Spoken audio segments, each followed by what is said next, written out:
Veuillez prendre place. Merci à la chorale, veuillez prendre également place. Merci. Et merci aux musiciens qui nous ont conduits dans la présence de Dieu. Alors bien aimés, aujourd'hui nous sommes encore dans la présence de Dieu, comme je venais de le dire. Aujourd'hui c'est le jour du Seigneur, c'est le sabbat de Dieu. Le Seigneur nous accorde la grâce d'être dans sa présence parce que sa présence fait toute la différence. Je le disais tantôt, dimanche à 24 heures comme tous les jours, mais la particularité de ce jour, c'est que Dieu nous demande d'être dans sa présence. Il faut donner la dîme. Nous donnons la dîme de nos revenus, nous donnons la dîme de tout ce que le Seigneur nous donne comme ressources, mais nous devons également donner la dîme de cette journée. La dîme de cette journée, c'est 2h04. Donc je ne veux pas être voleur du temps de Dieu, je veux obéir au temps de Dieu. Dis, j'obéis au temps de Dieu. Oui, bien aimés, nous avons commencé depuis le dimanche dernier une série qui s'intitule « Les 7 batailles majeures qu'un chrétien aura à combattre ». Amen. Nous avons commencé cette série parce que nous sommes entrés dans une saison, comme la plupart des pères, qui sont des repères pour nous, qui sont des bornes auxquelles le Seigneur est en train de se servir dans notre génération et précisément et particulièrement nos pères spirituels nous ont fait comprendre que la saison auquel nous sommes entrés, la saison Kairos, c'est une saison où nous sommes en guerre. Quelqu'un peut dire nous sommes en guerre. Oh, je n'ai pas entendu nous sommes en guerre. Oui, bien aimé, autrement dit, l'enfer est en train de multiplier des stratégies. L'enfer est en train de multiplier des stratagèmes. L'enfer est en train de multiplier des tactiques tout simplement pour endormir, affaiblir et venir créer, introduire des virus dans l'Église pour que l'Église soit affaiblie. L'enfer est en train de chercher tous les moyens pour que toi et moi ne puissions pas accomplir les bonnes œuvres que Dieu avait prévues d'avance. Car il est écrit dans Éphésiens 2, verset 10. Paul s'adressant aux Éphésiens, il pouvait dire que nous sommes son ouvrage. Si nous sommes son ouvrage, c'est comme nous sommes de l'argile entre les mains du potier. Je serai entre les mains d'un économiste, j'aime bien le dire, entre les mains d'un charpentier, de l'argile entre les mains d'un charpentier restera de l'argile, il ne saura rien faire avec. Mais quand le Seigneur dit nous sommes son ouvrage, c'est autrement dit, nous sommes comme de l'argile entre les mains du bon potier, ayant été créés pour les bonnes œuvres. Quelqu'un peut dire des bonnes œuvres? Ah, il n'a pas dit pour les œuvres, mais des bonnes œuvres qu'il avait prévues d'avance. Et comme ce sont des bonnes œuvres qu'il avait prévues d'avance, je n'ai pas d'autre choix que de les accomplir. Et l'enfer et le royaume des ténèbres, bien aimés, vont s'insurger pour que tu n'accomplisses pas les bonnes œuvres que Dieu avait prévues d'avance. Dis, il a échoué hier, il échoue aujourd'hui et il échouera demain. Alors, le verset de référence de notre culte de ce matin, le tirant dans Romains 13, versets 11 à 12, la Bible dit « Cela importe d'autant plus que nous savons en quel temps nous sommes. » Bien aimés, nous devons savoir en quel temps nous sommes. Le temps, la période ou la saison, Kairos, c'est-à-dire la saison auquel nous sommes aujourd'hui, auquel nous avons compris que nous sommes tellement en guerre, c'est un peu différent et a une particularité que les saisons d'hier dans des décennies passées. Et Paul continue à dire, c'est l'heure de vous réveiller. Paul ne pouvait pas dire cela aux Romains si les Romains étaient endormis. Le contraire du réveil, de se réveiller ou du réveil, c'est le sommeil ou s'endormir. Et il dit afin du sommeil, voilà. Car maintenant, le salut est plus près de nous que lorsque nous avions cru. On continue. Lorsque nous avons cru. Ok. La nuit est avancée. Waouh. Il y a de cela 1 ou 2 dimanches derniers passés, nous avons compris que quand on parle de nuit, ce n'est pas la nuit chronos en termes de temps. Il est 23h, minuit. Non. C'est la nuit de la saison. Nous sommes dans une saison de nuit. Cela veut dire les œuvres infructueuses. Comme cela a été dans la période de Jésus, nous compare notre saison de nuit comme il y a eu dans le temps, dans l'histoire de l'humanité, une saison de nuit où Dieu était obligé d'intervenir pour détruire l'humanité ou une ville. Dieu compare notre saison dans Matthieu 24 comme la saison de Sodome et Gomorrhe. Et il compare également notre saison comme la période de Noé. Et c'était des périodes de nuit. Pendant la période de Noé, Dieu était obligé d'utiliser le déluge pour détruire l'humanité. Et pendant la période de Sodome et Gomorrhe, avec Lot, Dieu était obligé d'utiliser le feu pour calciner carrément, même les enfants. Et en cette saison de nuit, bien-aimés, nous sommes en guerre. Nous ne sommes pas en guerre conventionnelle, visible. Nous sommes en guerre, c'est une guerre spirituelle et qui se manifeste dans le physique. Et cette guerre, nous le livrons avec notre ennemi. Celui qui est aujourd'hui l'ennemi de notre Père, de notre Seigneur, il est également notre ennemi. Mais la guerre auquel nous sommes en train de livrer, il avait lui d'abord commencé. La guerre que nous livrons aujourd'hui, c'est qu'il y a une guerre qu'il avait déjà voulu anticiper bien avant.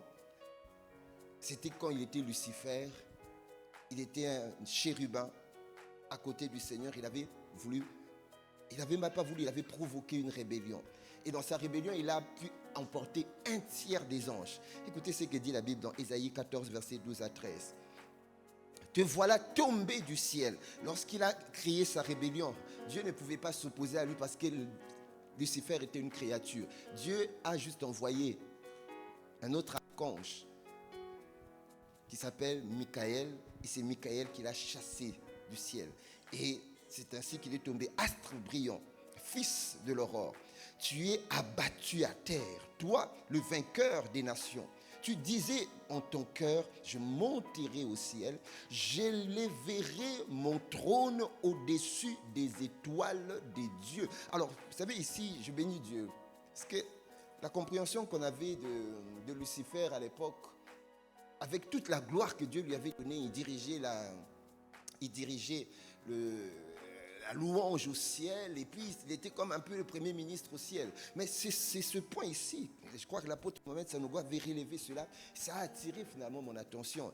La Bible dit, il a dit, j'élèverai mon trône au-dessus des étoiles des dieux. Donc, autrement dit, Dieu avait créé d'autres archanges qui étaient supérieurs au-dessus de lui.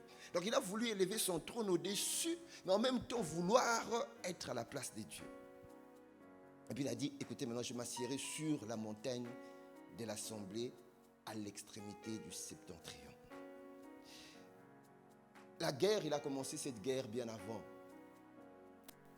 Depuis le trône du Père, et il a été chassé. Et quand il a été chassé, il est redescendu maintenant sur la terre pour faire la guerre à la créature des dieux. Apocalypse 12, versets 7 à 8. Michael et les anges combattirent contre le dragon. Et le dragon et ses anges combattirent. Vous voyez, il y a un combat.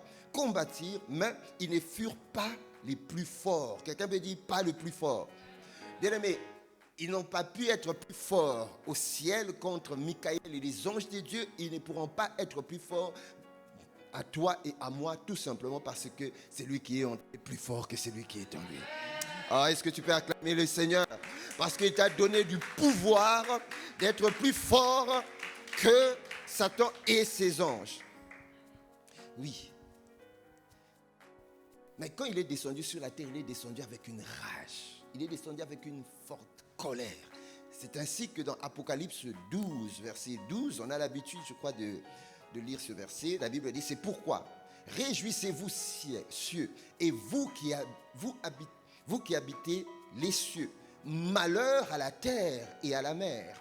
Car, est-ce que vous pouvez lire la partie maintenant? Car, on y va.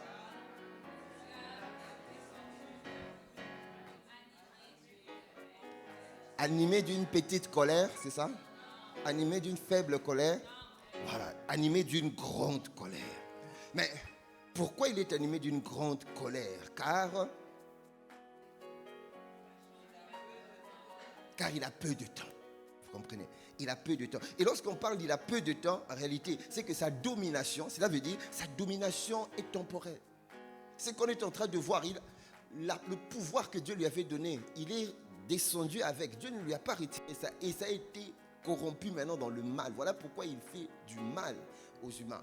Du mal à la nature. La pollution de la terre, la pollution atmosphérique, tout ça, ça vient de l'ennemi. Et il est descendu avec une grande colère. Parce que son temps est court. Tout simplement parce que la domination qu'il a est temporaire. C'est pour un temps parce que nous connaissons sa finalité. Nous connaissons sa fin. Sa fin, Dieu a déjà prévu, c'est l'enfer qui est un lieu de soufre et de feu. Bien aimé, c'est là où il va passer l'éternité et tous les anges déchus. Et deuxièmement, c'est tout simplement parce que son jugement final approche. Voilà pourquoi il va multiplier les stratégies et c'est qu'il est en train d'agir avec cette rage croissante parce qu'il sait que là où il était, là où il sait, dans le trône de la gloire de Dieu, bien aimé, c'est là où toi tu vas partir. Lui, il est sorti et nous nous entrons. Alléluia. Merci Seigneur. Et ce combat, bien aimé, que nous sommes en train de combattre, nous devons comprendre. Et Paul a fait comprendre cela aux Éphésiens. Dans Éphésiens 6, verset 12, il dit « Car nous n'avons pas à lutter contre la chair. » Non, le combat que nous combattons, nous l'avons dit, ce n'est pas contre la chair, ce n'est pas contre le sang. Non, il a dit, c'est contre les dominations, les démons qui dominent des nations, contre les autorités, contre les princes de ce monde de ténèbres, contre les esprits méchants dans les lieux célestes. Quelqu'un peut dire, nous sommes en temps de guerre. Ah, je n'ai pas entendu, nous sommes en temps de guerre. Est-ce que tu peux le dire maintenant comme un soldat, nous sommes en temps de guerre? Alors, si nous sommes en temps de guerre, bien aimé, vous voyez, il y a la guerre que naturellement entre l'Ukraine et la Russie, de par le monde, il y a des États qui s'opposent. Ils utilisent des armes conventionnelles. Mais nous, enfants de Dieu, le Seigneur nous a donné également une arme pour combattre contre notre ennemi. Nous allons voir cette arme-là. Dieu nous a donné des armes défensives et des armes offensives. Amen. Éphésiens 6, verset 2, la Bible dit « Car nous n'avons pas à lutter contre la chair ni le sang, mais contre les dominations, les principautés, contre les princes de ce monde de ténèbres, contre les esprits méchants et dans les lieux célestes. » On continue. C'est pourquoi, c'est là où il commence, c'est pourquoi prenez, parce qu'il nous a dit nous sommes en guerre, nous sommes en lutte. Il nous dit que nous sommes en train de combattre. Lorsqu'il y a un combat, il y a toujours deux camps. Il y a des adversaires qui s'affrontent. Et maintenant, il dit, pour vous, pour nous, Église, prenons toutes les armes des dieux afin de pouvoir résister dans les mauvais jours. C'est vrai qu'il y aura des mauvais jours. Nous sommes déjà en temps de nuit, et le temps de nuit fait partie des mauvais jours. Amen. Et tenez ferme après avoir tout surmonté. Dieu nous a donné le pouvoir de tout surmonter. Et on continue maintenant, après une détail. Tenez donc ferme. Ayez à vos reins la ceinture, la vérité comme ceinture. Là, le Seigneur a commencé d'abord à donner des armes défensives. Revêtez la cuirasse de la justice, une arme défensive. Mettez pour chaussures à vos pieds les ailes qui donnent l'évangile de la paix, arme défensive. Prenez par-dessus tout, c'est là le bouclier de la foi, nous protéger, arme défensive, avec lequel vous pouvez éteindre tous les traits enflammés du malin. On continue. Prenez aussi le casque du salut pour protéger nos pensées contre toute mauvaise pensée autre, les flèches qui sont envoyées. Et puis il dit, et l'épée de l'esprit qui est la parole de Dieu. Bien aimé, l'épée sert à attaquer. Ça, c'est l'une des armes offensives, d'accord? Et puis on continue, vous allez maintenant voir une autre arme qui fait partie du thème que nous allons aborder. Faites en tout temps par l'esprit toutes sortes de quoi? Alors, j'ai pas de quoi? De quoi? Alors, le thème de notre message d'aujourd'hui, c'est le combat de la prière. Le combat de la prière. Donc, l'arme que le Seigneur nous donne de combattre est celle de la prière. Donc, le dimanche dernier, nous avons parlé sur les 7 batailles majeures. Le premier combat, c'était le combat de la... Est-ce que quelqu'un était là? Le premier combat que nous avons parlé. Parce que nous allons en parler 7. Le premier, c'était quoi? Le combat de... Voilà, le combat de la foi. Et pour rappel, dans le combat de la foi, nous avons dit que le combat de la foi consiste à parler comme Dieu, penser comme Dieu et à agir comme Dieu. Et nous savons également que l'enfer combat notre foi. C'est par la foi que nous naissons de nouveau. Parce que la Bible dit dans Jean 1, versets 12 à 13, à ceux qui l'ont reçu, à ceux qui ont cru en son nom, il leur a donné le pouvoir de devenir enfants de Dieu, lesquels sont nés, ni de la volonté de la chair, ni de la volonté de l'homme, ni du sang, mais nés de Dieu. C'est en ce moment-là qu'il y a quelque chose qui se passe. Et Dieu nous donne une mesure de foi lorsque nous naissons de nouveau. Et là, il y a un autre combat que nous devons combattre, c'est le combat de la prière. Amen. Et je vais directement introduire, bien aimé, lorsque nous combattons, le combat de la prière, le diable va tout faire parce que c'est une arme. Ouais, c'est une arme. Dieu avait désarmé déjà Satan et tous ceux qui étaient tout autour de lui. Autrement dit, ils ont des armes factices. Jésus, lorsqu'il est descendu dans le lieu souterrain, il est allé prendre les clés de la mort et du séjour de mort. Et aujourd'hui, voilà pourquoi la mort n'a plus de victoire et de triomphe sur nous. Dieu nous a donné cette clé-là et le Seigneur Jésus nous a ramenés à être assis avec lui dans le lieu céleste. Par contre, comme dans un combat, il y a deux adversaires et comme dans un combat, chacun doit utiliser des armes, l'apôtre Ivan nous avait expliqué, il nous avait donné les armes que Satan utilise. Et aujourd'hui, nous allons parler de l'arme que le Seigneur nous a donné d'utiliser, qui est l'arme de la prière. Il y a l'arme de l'épée, qui est la parole, mais il y a également l'arme de la prière. Mais il y a les ennemis de la prière, les ennemis de la vie de prière, que je me revois rapidement avec vous. Vous savez, lorsque nous sommes amenés à combattre, c'est que l'ennemi va faire, il va chercher à ce que l'arme de la prière, l'arme de l'enfant de Dieu, l'arme de la nouvelle création ne puisse pas être opérationnelle. Et parmi les armes, il y a le sommeil spirituel que l'enfer utilise. Le sommeil spirituel, regardez, parce que nous devons utiliser l'arme. Dans Matthieu 26, verset 40, Jésus était monté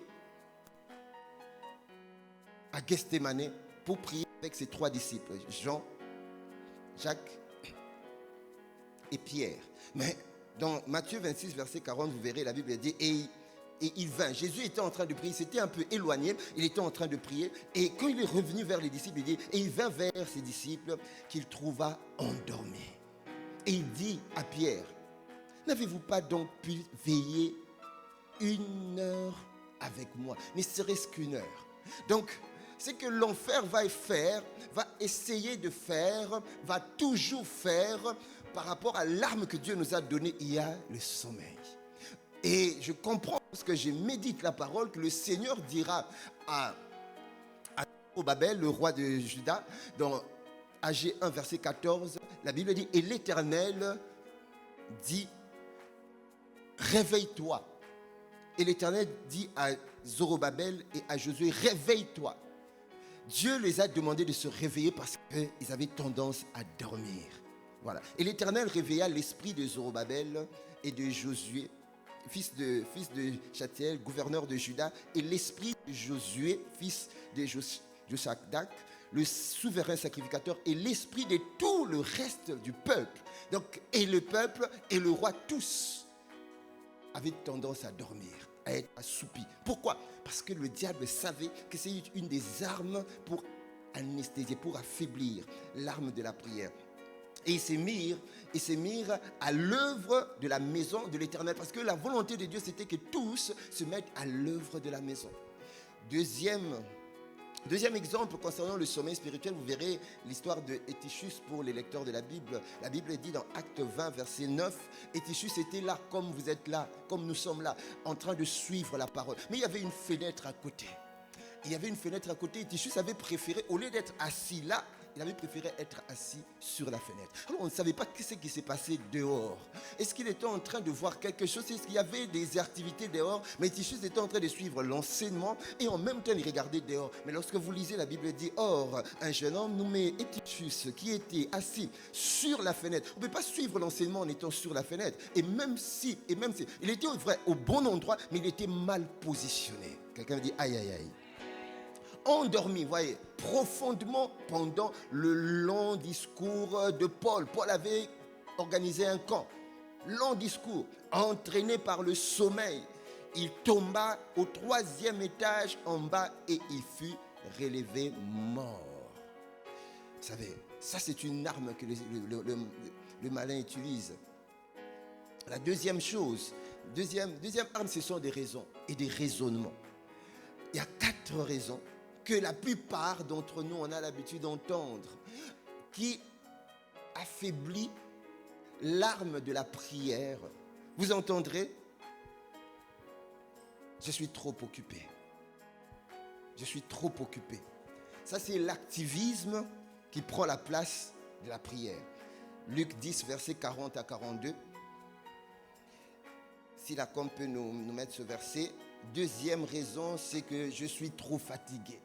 Voyez, lorsqu'il y a des moments de prière, lorsque l'Église doit utiliser l'arme contre l'adversaire pour lutter, on entend souvent « je suis trop occupé ».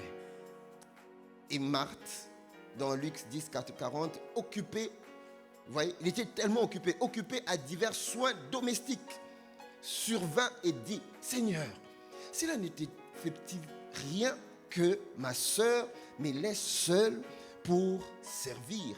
Dis-lui donc de m'aider. » Mais ce n'était pas le temps. Jésus n'avait pas reproché ce qu'elle faisait, mais ce n'était pas le temps. Quand il est temps de prier, bien aimé, il faut être là, il ne faut pas être là-bas. Quelqu'un peut me dire amen. Le diable va utiliser cette arme-là pour dire, on entend tout. Ah, c'est pasteur, je n'ai pas beaucoup de temps. Alors que tu es obligé de combattre pour la destinée de ta famille. Il y a beaucoup d'âmes qui sont encore en enfer. Bien, le combat du salut, nous verrons, ça fait partie de cette bataille. Il y a le combat du salut de ma famille. Tu le combats par rapport à la prière. Le combat du salut de la nation. La nation est attaquée. Lorsque nous sommes en train de voir, les gouvernements sont en train de tomber pour nous.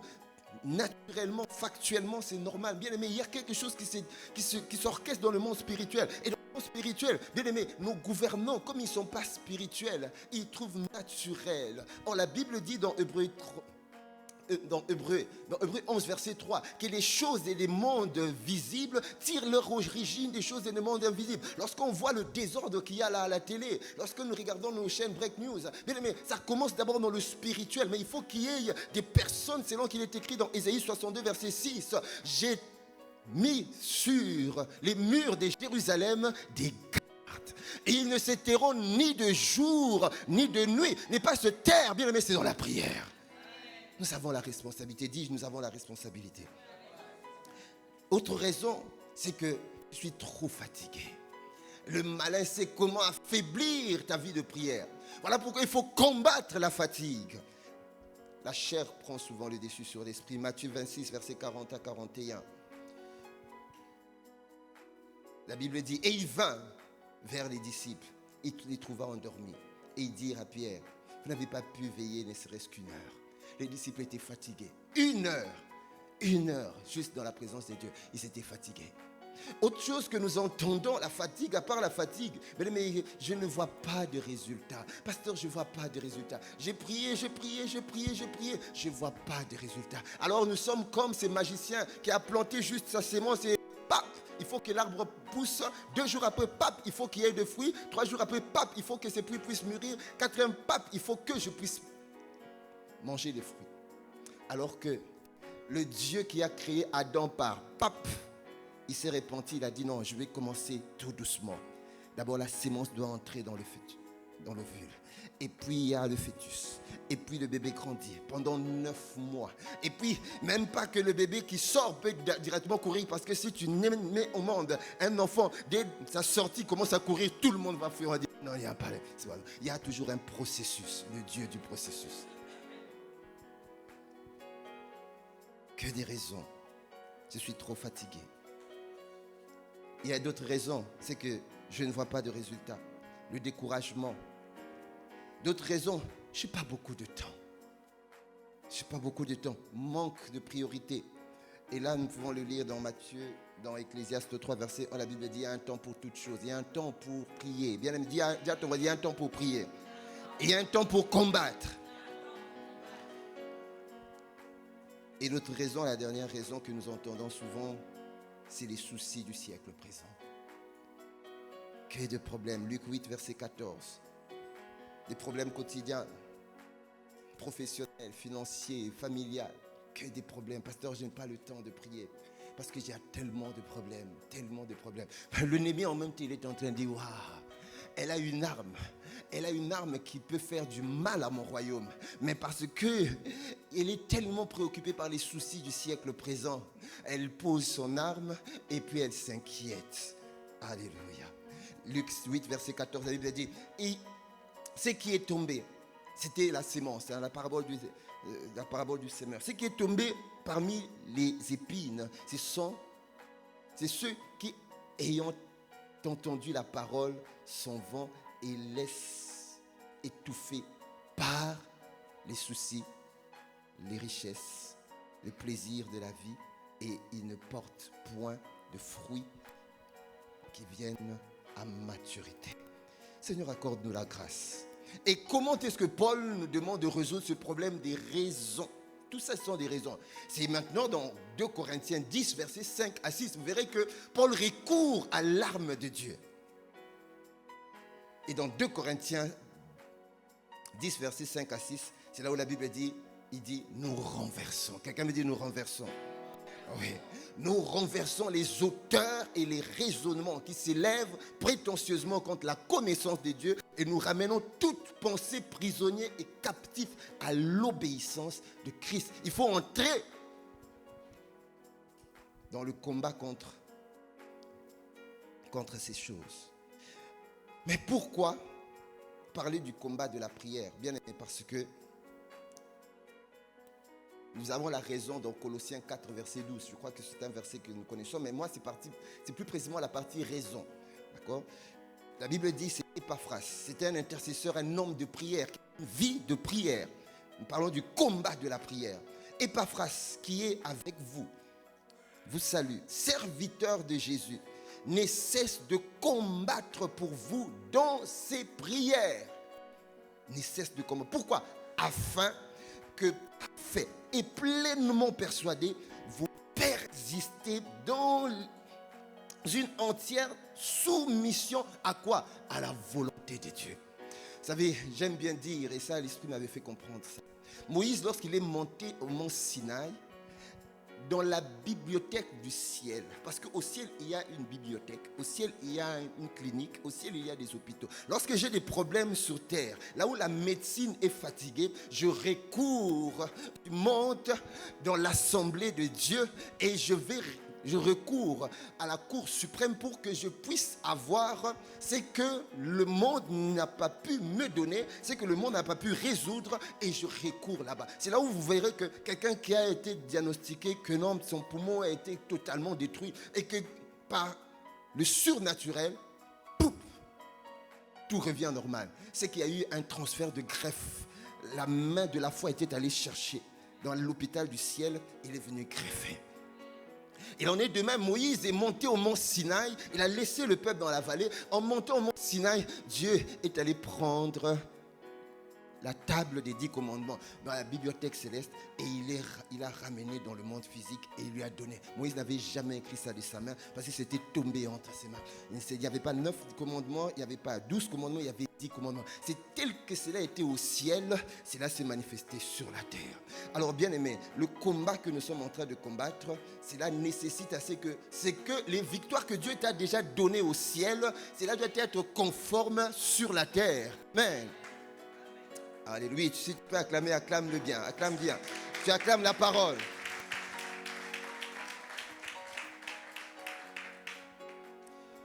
Lorsque nous combattons, le combat que nous sommes en train de combattre nous demande la résilience. Quelqu'un peut dire résilience.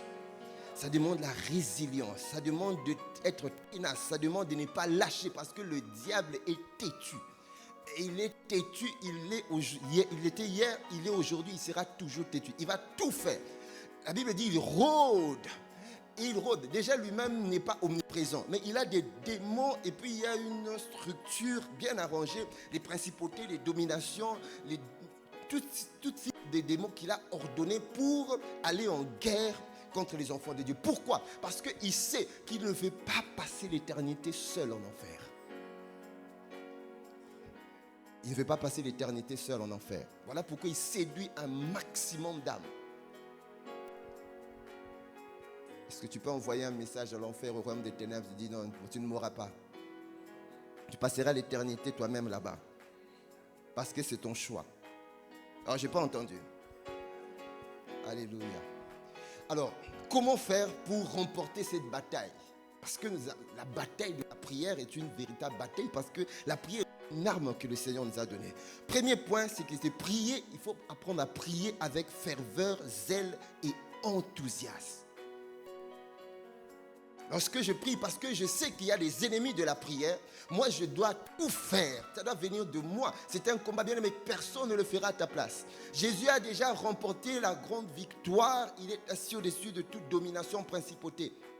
Assis à la droite du Père. Il nous a déjà tout donné. Mais il y a sur la terre des batailles que toi tu vas combattre. Des combats que tu auras. Et l'enfer, sachant cela, il a préparé des ennemis à la prière, qui est une arme qui doit faire... L'arme que tu dois utiliser, qui doit lui faire du mal, il a tout préparé. Mais maintenant, moi et toi, le Seigneur nous dit, la première des choses, c'est de prier avec ferveur, zèle et enthousiasme. Romains 12, versets 11 à 12. Ayez du zèle et non de la paresse. Voyez. Soyez fervents d'esprit. Servez le Seigneur. Réjouissez-vous en espérance. Soyez patients et dans l'affliction, persévérez dans la prière. Prier avec ferveur, bien-aimé, c'est prier avec passion. C'est prier avec persévérance, avec un cœur entièrement engagé à Dieu. C'est ce que le Seigneur demande. Et l'exemple que j'ai trouvé dans la parole, c'est l'exemple d'Élie, du prophète Élie. Dans Jacques 5, versets 17 à 18, la Bible dit, Élie était un homme de la même nature que nous. C'est-à-dire, il avait faim, il pouvait être fatigué, il pouvait avoir également des soucis et tout ça. Non, la Bible dit, Élie était un homme de la même. C'est juste pour nous mettre déjà d'accord que ce n'est pas un extraterrestre. C'est vraiment un homme qui avait le sang, qui pouvait être fatigué, qui pouvait également, qui dormait, qui se réveillait. Élie était un homme de la même nature que nous. Il pria avec instance pour qu'il n'ait plus point et il ne tomba point de pluie sur la terre pendant 3 ans et 6 mois. Le deuxième point, pouvant nous permettre de remporter la bataille de la prière, c'est prier avec la plénitude de la foi. Quelqu'un veut dire plénitude de la foi? Alors, je n'ai pas entendu plénitude de la foi. Et là, c'est l'écrivain du livre de l'épître d'Hébreux 10, versets 21 à 22, il est écrit, et puisque nous avons un souverain sacrificateur établi sur la maison des dieux, approchons-nous avec un cœur sincère, dans la plénitude de la foi. Pas dans la foi. Ici, on utilise le mot plénitude parce qu'il y a certaines choses, lorsque la foi n'est pas au niveau de la plénitude, mais les montagnes ne vont pas bouger. Laisse-moi te dire que la partie plénitude va t'amener à être confronté à des montagnes qui vont défier ta foi, qui vont te défier toi. Il faut que ta foi ne soit pas juste une simple foi de cet homme qui était alité, qui était le paralytique.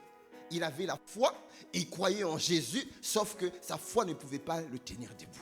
Sa foi ne pouvait pas le déplacer. La Bible dit, il y a eu les 4 amis qui sont venus le porter. Eux également, ils avaient la foi. Mais lorsqu'ils sont arrivés devant l'entrée, là où était Jésus, il y avait tellement de la foule qu'ils ne pouvaient pas entrer. Ils ont encore augmenté le niveau de leur foi. Ils ont dit, non, nous allons créer l'intrusion. Nous ne savons pas à qui est la maison. Nous ne savons pas combien il faut. Mais nous aurons des problèmes. Mais nous allons d'abord manifester la foi pour la guérison de notre ami. Ils sont montés, ils ont déchiré le toit et puis ils ont baissé leur ami. Jésus, lorsqu'il a vu le paralytique, il n'a pas dit, c'est à cause de ta foi. Il a dit, c'est à cause de la foi de tes amis.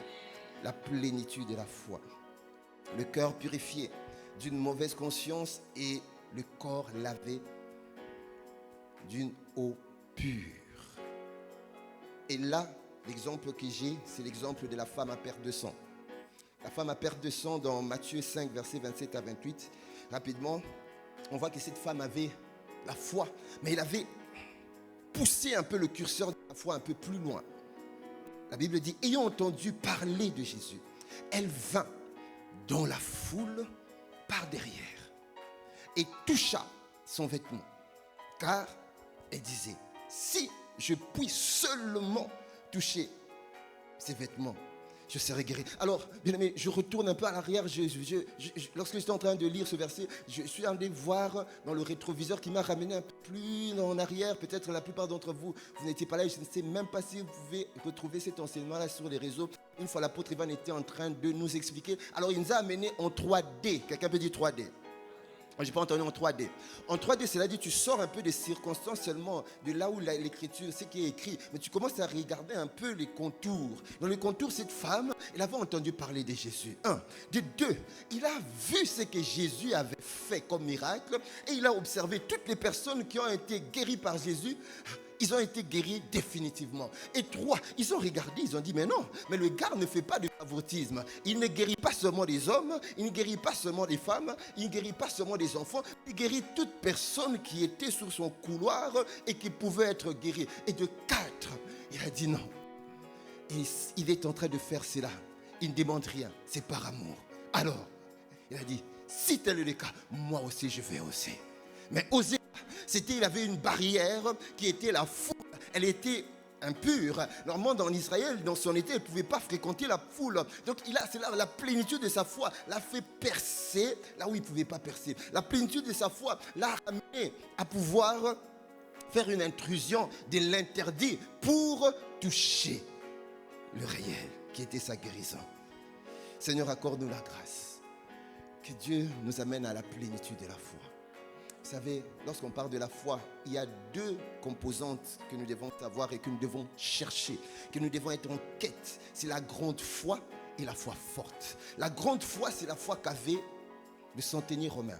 Et quand on parle du centenier romain, n'oublions pas qu'à chaque fois que nous naissons de nouveau, Dieu nous donne une mesure de foi. C'est à toi de faire grandir cette foi. Mais comment je fais grandir ma foi? La Bible dit, c'est de l'abondance, c'est en écoutant.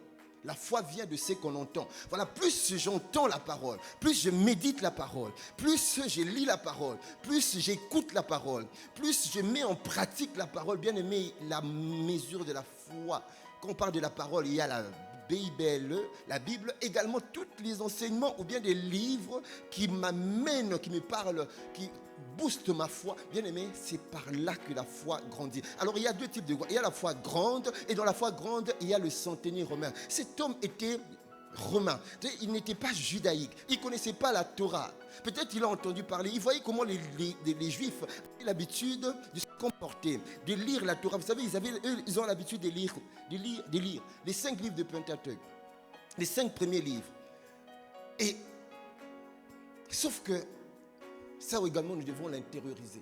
Il y a des gens qui ne sont pas des croyants, mais ce sont des gens qui prient de leur manière à prier à eux, mais Dieu les écoute également. Regardez Corneille. Corneille également était un Romain. Il n'était pas un Juif, mais la Bible dit, Dieu a dit, à cause de ta prière et de tes aumônes, voilà pourquoi j'ai entendu depuis le ciel. Donc, le centenier romain, il a développé une foi que Jésus a vue, parce qu'il était Dieu dans le corps humain. Il a balayé tout Israël, il a dit, non, de tout Israël, je n'ai pas vu un homme d'aussi grande foi que toi.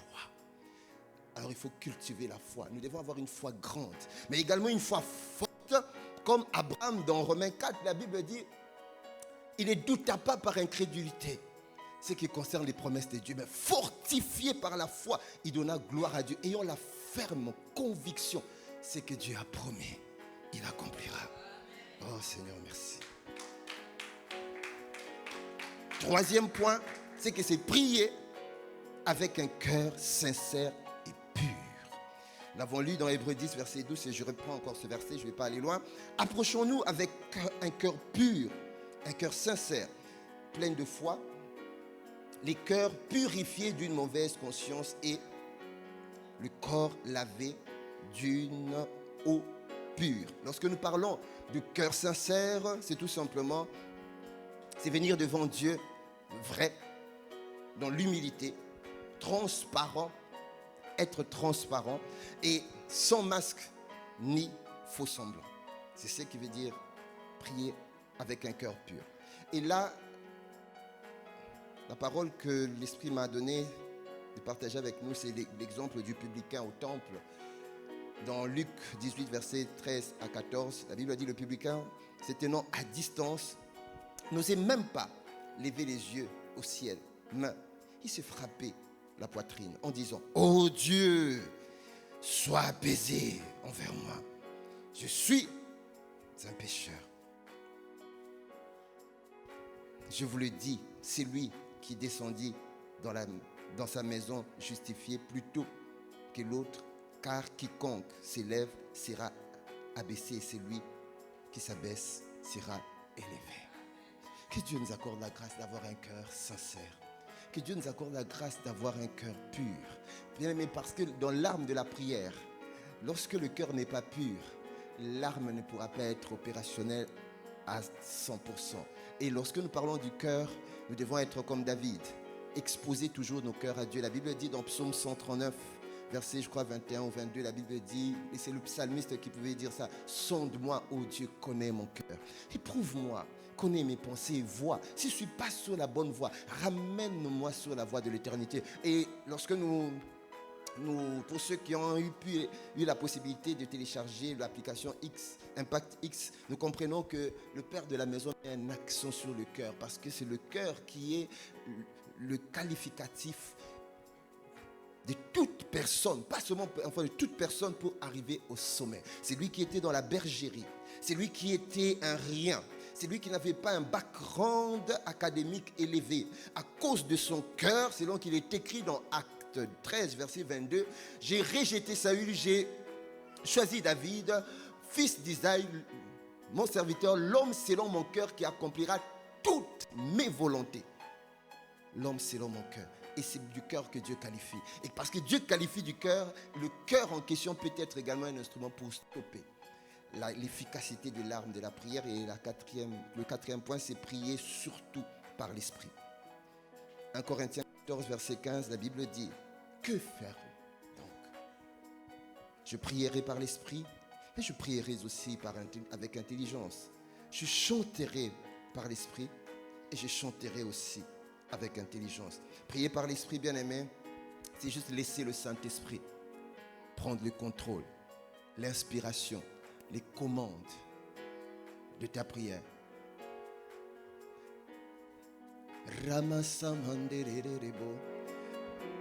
Tu es en train de combattre le combat de la prière. Et tu ne sais pas. Le verdict est tombé. La situation vient d'être annoncée. Et l'environnement semble totalement aller à l'encontre de tout ce qui est conventionnel à toi. Tu entres en prière.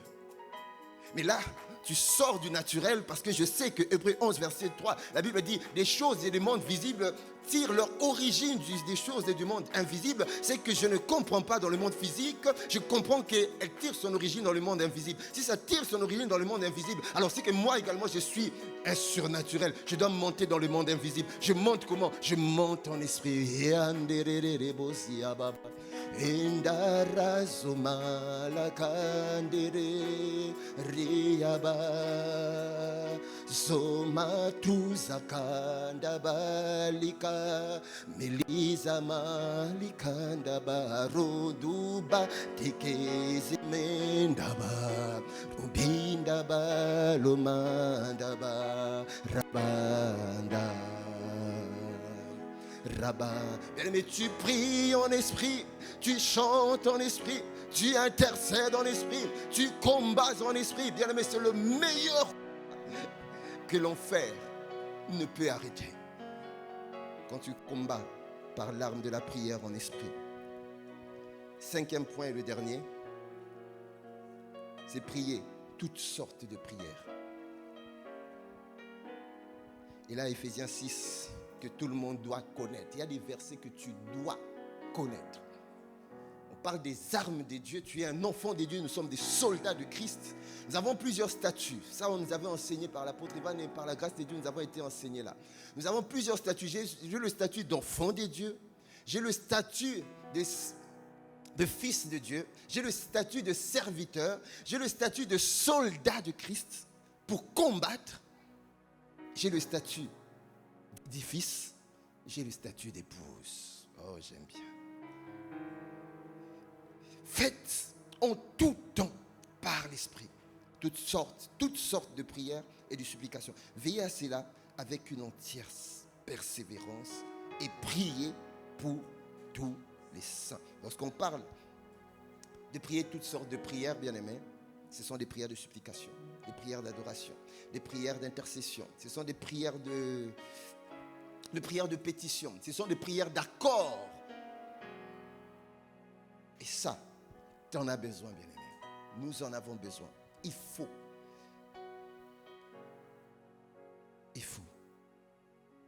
Il y avait un 6e point que j'aimerais finir. C'est prier au moins 1 heure par jour. Quelqu'un peut dire 1 heure par jour? Prier au moins 1 heure par jour. Et nous avons lu ce verset dans Matthieu 26, versets 40 à 41, où la Bible dit, il vint vers ses disciples, les trouvant endormis, et dit à Pierre, parce que c'était sur Pierre que Jésus a prié dans Luc 22, verset 31, il disait, Pierre, Satan t'a réclamé pour te cribler comme le froment. Et moi, j'ai prié. Voyez, que la prière. Pour toi, que ta foi ne défaille, et lorsque tu seras converti, que tu puisses affermir les saints.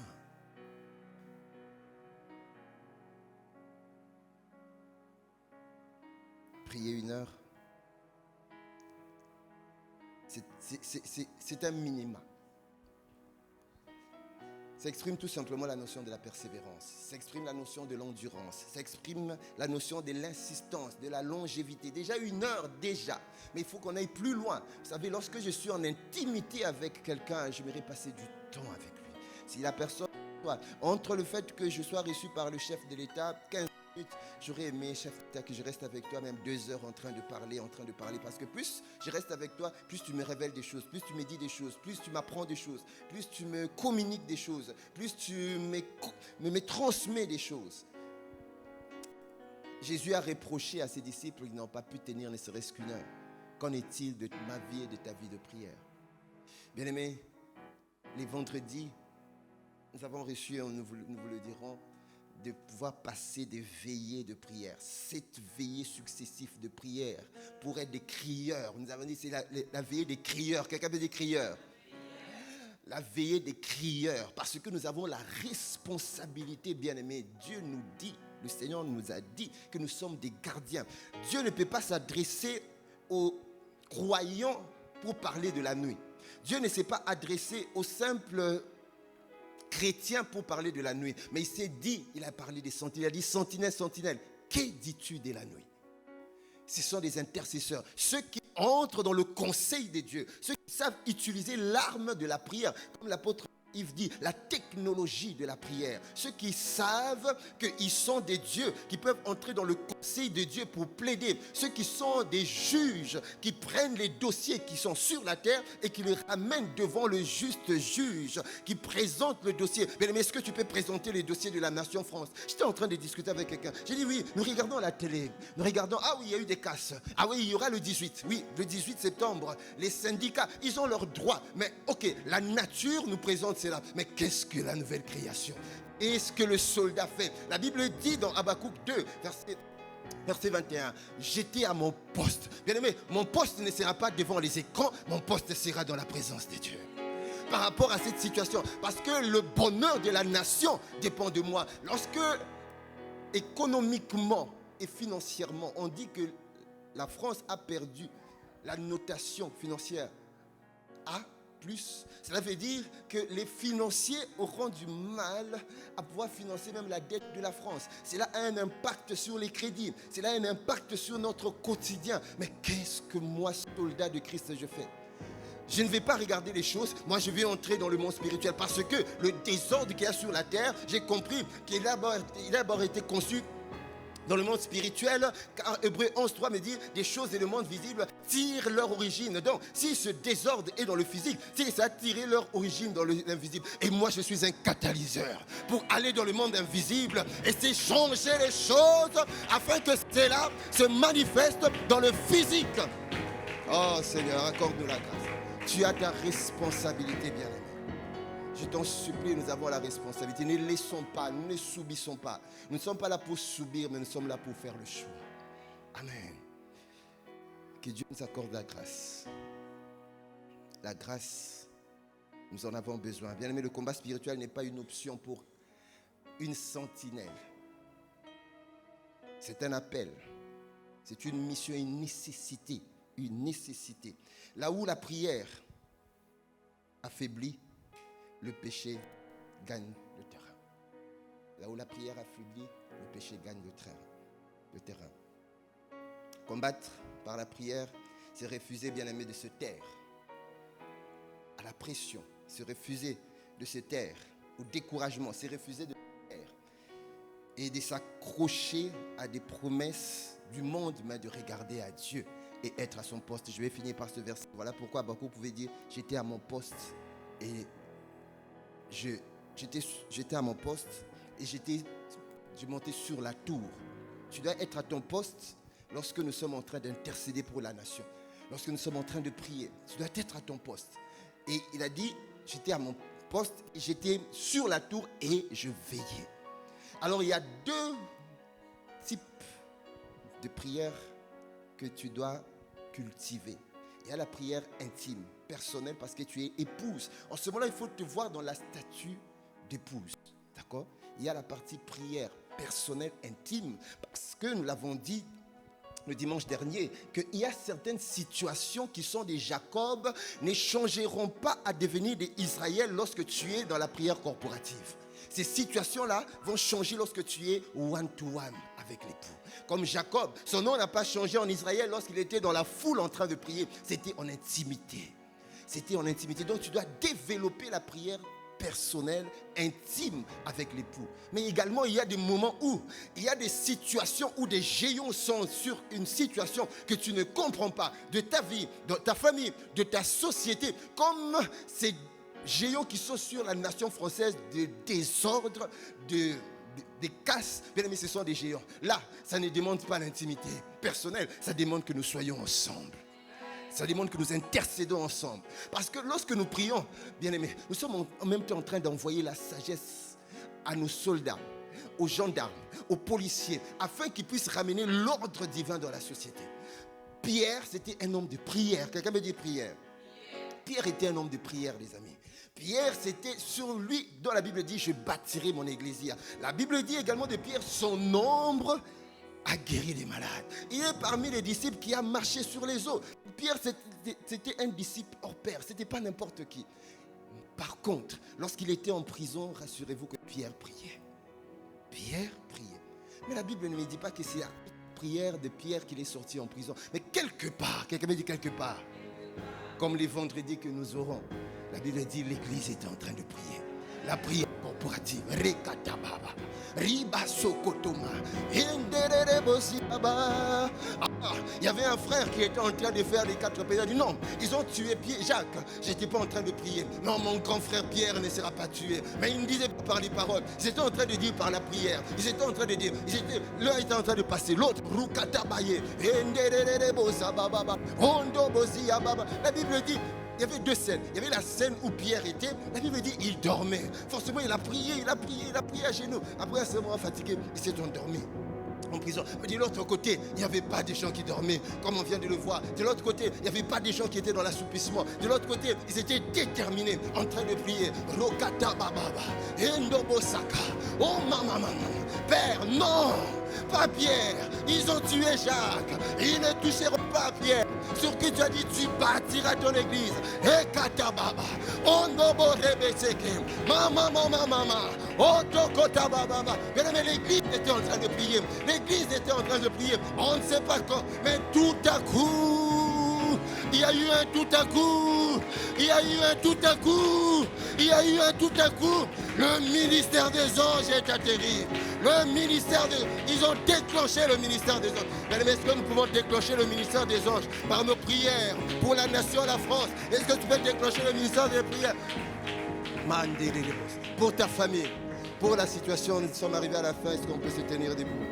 Shabareba, Rekitababa, Ezamante de Debos, Rikatamaseke, Otamas. Accorde-nous la grâce. Accorde-nous la grâce. Accorde-nous la grâce.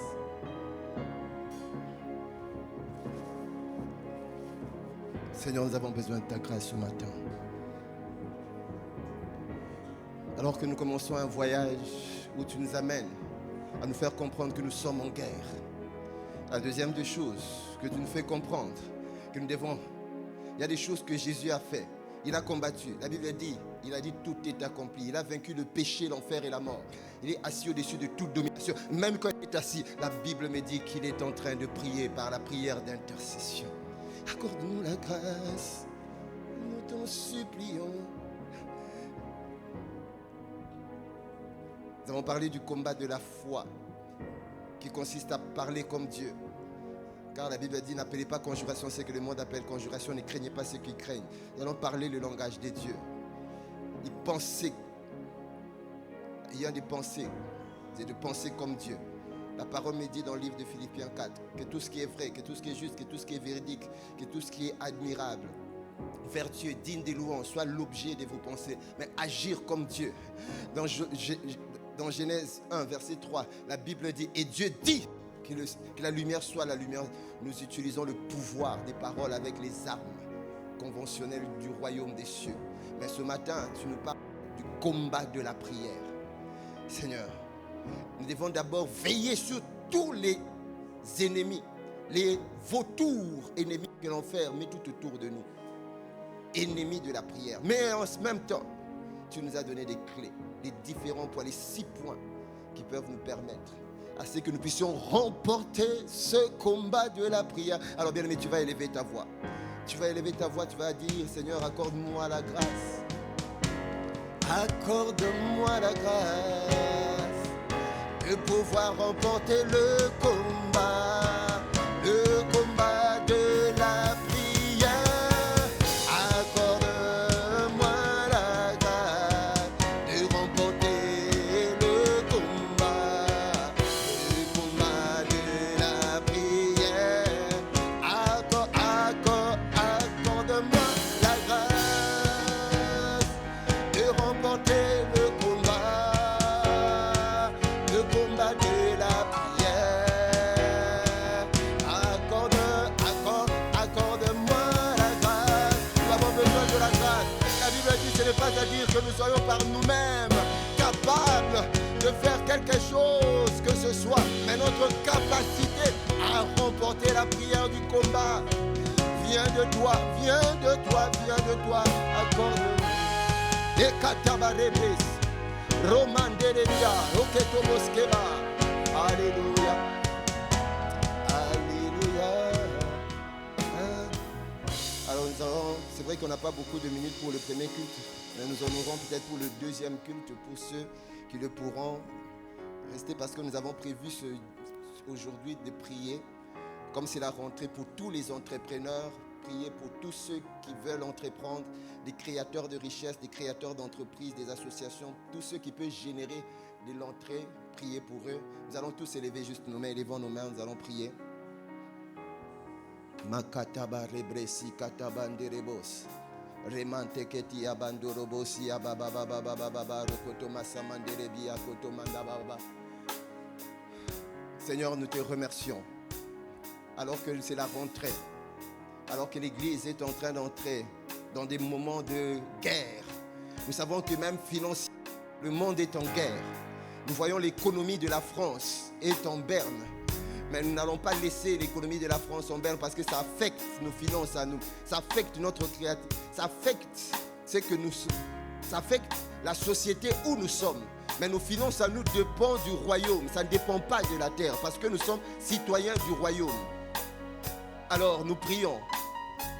Alors que tes enfants ont levé leurs mains. Il y a certains qui n'ont pas encore commencé à créer des entreprises, mais les entreprises sont en eux. Il y a certains qui n'ont pas encore commencé à créer des associations qui auraient un impact national, un impact international, mais c'est encore en eux. Il y a quelqu'un qui, l'ingéniosité, la créativité, l'innovation, des dons, Père, qui sont comme des bêtes salelles au liable, qui sont là, mais cela n'est pas encore manifesté. Père, nous prions, oui. Abba Père, nous prions, et Katobo, nous, notre force, c'est dans la prière.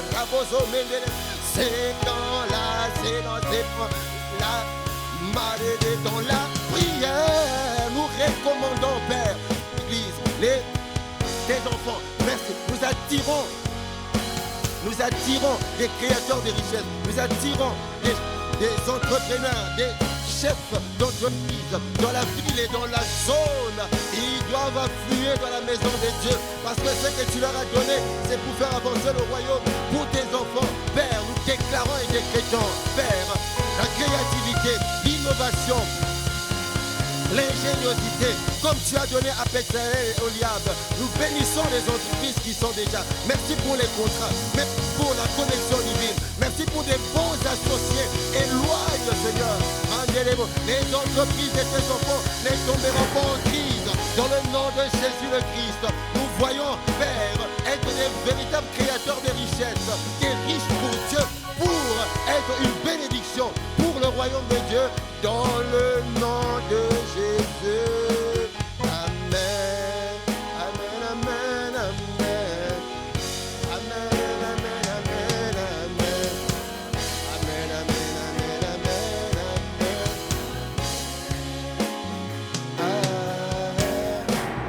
Oui, rapidement, je sais que nous avons débordé, on devait finir à 11h pour laisser la chorale de prendre le temps de se préparer. Même, nous ne pouvons pas finir sans pour autant donner l'occasion à quelqu'un qui est venu peut-être pour la première fois, ou bien tu es là mais tu n'avais pas capté qu'il fallait te réconcilier à Jésus. La Bible dit dans Romains 19 que lorsque tu reçois Jésus comme ton Seigneur et Sauveur, tu seras sauvé. Voulant donner l'occasion à quelqu'un de se réconcilier à Christ pour garantir sa vie éternelle, mais déclencher son éternité et déclencher sa véritable version que Dieu avait prévue qu'il doit accomplir sur la terre. C'est d'abord en se réconciliant à Christ. Tout ce que nous avons dit, si tu n'es pas réconcilié à Christ, sache que tu es encore sous la main, le poids de l'ennemi. Il faut d'abord commencer par la réconciliation. Et nous allons donner également l'occasion à quelqu'un qui est connecté sur les réseaux, peut-être qui est en train de nous suivre ou qui nous suivra demain, et que tu es touché par ce message, tu n'as pas encore donné ta vie à Christ. Nous allons prier, nous allons élever nos voix, nous allons dire Seigneur Jésus, te disons merci de la grâce que tu m'accordes de me réconcilier à toi. Je viens comme un simple fils, créature hier, mais devenant enfant de Dieu aujourd'hui. Tu as dit si tu confesses de ta bouche que Jésus-Christ est Seigneur, je confesse que tu es mon Seigneur, tu es mon propriétaire et je suis ta propriété privée. Et si tu crois dans ton cœur qu'il était mort et ressuscité, ce matin j'étais éloigné de toi, j'ai décidé de croire dans mon cœur que tu es mort avec moi et voilà que tu ressuscites avec moi, je suis sauvé. Merci pour le Saint-Esprit qui vient être déposé en moi et faire de moi une nouvelle création. Merci pour le pouvoir que tu me donnes de devenir enfant de Dieu. Merci pour une nouveauté de vie que je commence avec toi. Dans le nom de Jésus. Amen.